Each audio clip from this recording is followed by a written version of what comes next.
Everyone, welcome back. It's time for another anime review. Wow, so I finally finished Fate Stay Night and Fate Zero, so now I'm watching the first season of Fate Kaleid Linear Prisma Illya. I don't see an English title, so I'm just going to be calling it that in the title of this video. But when I talk about this video, I'll just call it Fate Kaleid. Fate Kaleid is actually just a spin-off of the Fate Stay Night visual novel, so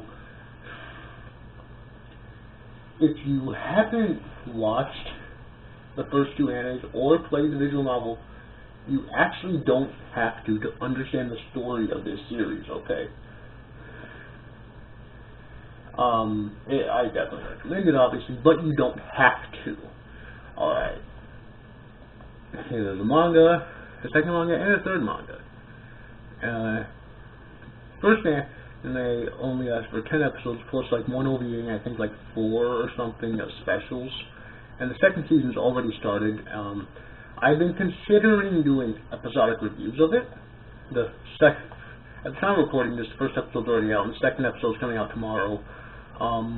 So yeah, but I have been considering doing episodic reviews of the series though, so yeah, well, I'm probably going to do it anyways, but yeah. Anyways though, so what is this series all about? This series revolves around Illya. Now, if you don't remember, Illya von Eisenburn is, in Fate Stay Night she was a master to the servant Berserker, and in Fate Zero she was basically Chitsu Enya's birth daughter, okay, and never got to see her father again at the end of the series. Well, she's actually the main character here. She's in like middle school, I think, and she becomes a magical girl. Her and a new friend she makes, Miyu. That's basically the plot of it. It is a magical girl spin-off of the Fate series. Really, it was kind of weary going into this because I didn't know how well a magical girl spin-off of the Fate series would do, because if you've seen the Fate series, you know it's nowhere close to a fucking magical girl series. Okay? Especially Fate Zero, which is concedingly fucking dark. So I was kind of curious how this would work out, and there are some dark themes in here, but it doesn't go anywhere close to how dark that Fate Zero was.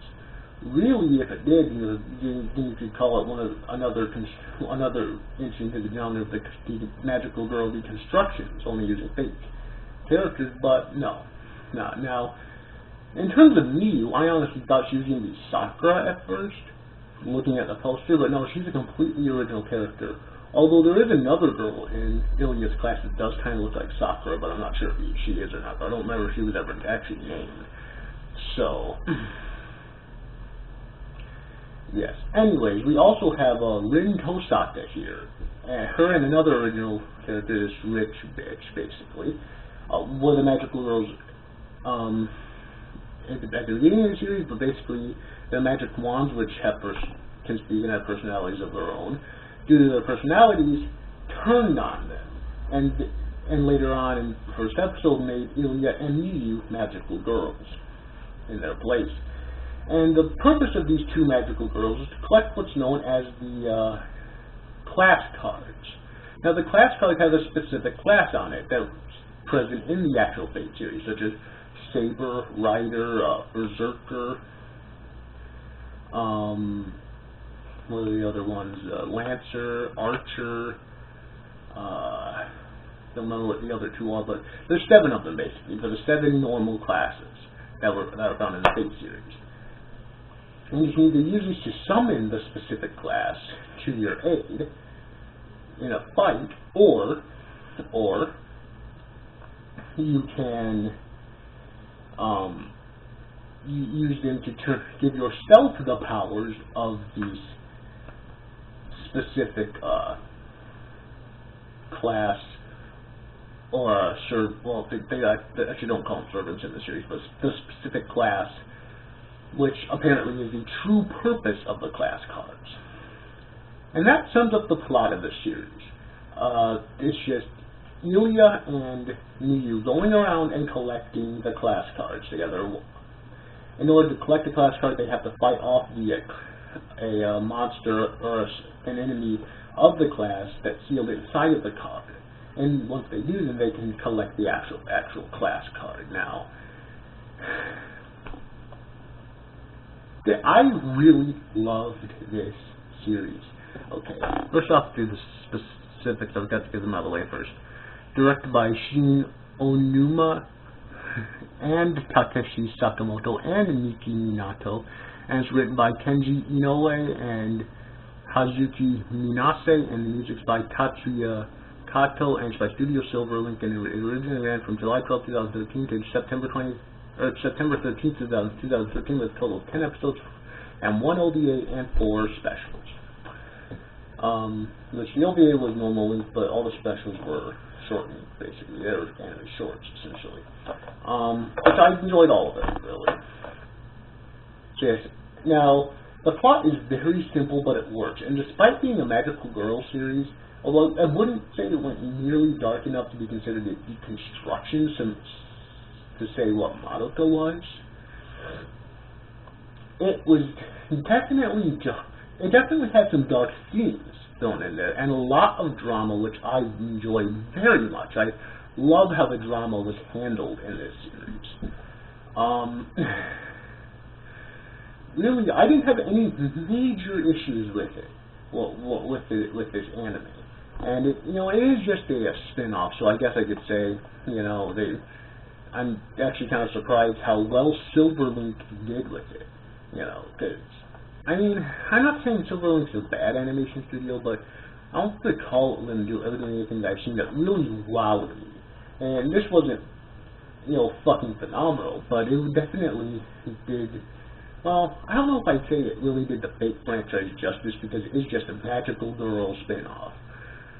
Before I heard about this series, I never thought I'd hear that phrase exiting my mouth. A Fate franchise magical girl spin-off.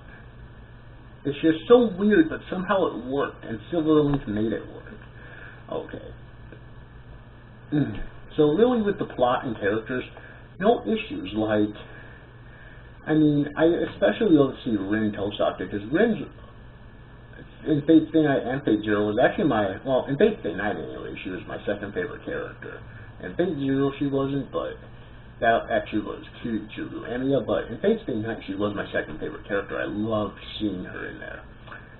So I'm really glad that Rin was here, although I don't know why they picked two original characters instead of using like Sakura and maybe another, and maybe someone else for Sakura's teacher, I mean, like Sakura as the other magical girl, and maybe like someone other returning character for Sakura's teacher, So I don't know why they did that, but that's, and if I wanted to pick out complaints, that'd probably be it, but that's just kind of like a nitpick, I guess, really. Other than that, though, I have no complaints about the plot. I thought it was dealt very well. The art, I really don't have much to comment on. It's standard, mole art for Magical Girl series. Not really much to say about it. But the animation, I didn't think I'd say this, but it reminded me so fucking much of Fate Zero. Now, it wasn't as good as Fate Zero, because the animation in Fate Zero was almost perfect. So it wasn't as good as in Fate Zero, but it was still so good. Like, the fight scenes were so intense, and there are even a lot of dramatical scenes that really did well with the animation. Granted, there were a lot of still frames though, which is why I say, it wasn't nearly as good as in Fate Zero, because Fate Zero had little to none of them at all, really. But still, though, the animation in Fate Kaleid was still very good. I was very impressed with it. I mean, the fact that you can even get half as good as Studio Ufotable when it comes to animation is astounding, really, and I'm basing that just off of Fate Zero alone, but yeah, anyways, though. Then, of course, there's the music, composed by, music by Tatsuya Kato. I have to say, The music in this series was really good. Okay. It fit the scenes perfectly. There's not really too many particular tracks that I recall off the top of my head. Then again, there hardly ever is. But I do recall it fitting the mood perfectly. Really, it did. And the opening was really fucking good, too. And the ending was pretty decent. It wasn't fantastic, but I still thought that it was pretty decent, though. Okay, then. So, anyways. Also, supposedly there's a dub for this series, but I couldn't find it anywhere, so I don't know how good it is. I mean, I'm kind of sad I couldn't find it anywhere if it's even half as good as the Fate Zero dub was. But then again, Moe dubs hardly ever are. Although, I do want to hit that back though, because in Fate Zero, young Rin and young Sakura and young Illya, I thought had amazing voices in the dub.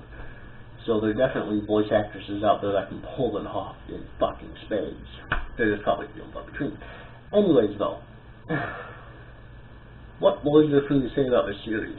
I really loved it, and like the enjoyment factor is definitely way up there too. If you're a fan of the Fate franchise, I definitely recommend this to you, and even if you're not, because like I said before, you know, and like you don't have to watch them in order to watch this completely unrelated story.